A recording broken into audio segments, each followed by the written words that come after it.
Hello guys, ito yung kwarto ni Sheka, yung anak ni mama na dalaga. Ito yung salas niya.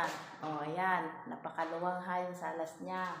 Pagpasok dito sa CR, ayan, CR siya.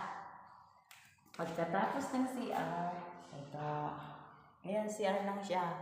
Ayan.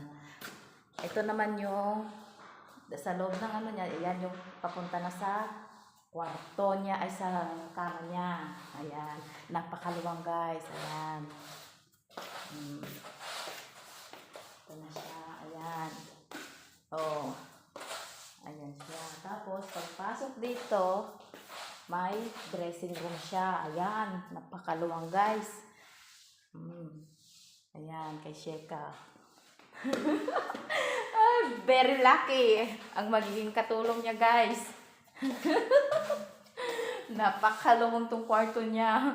Bathroom. Kalas.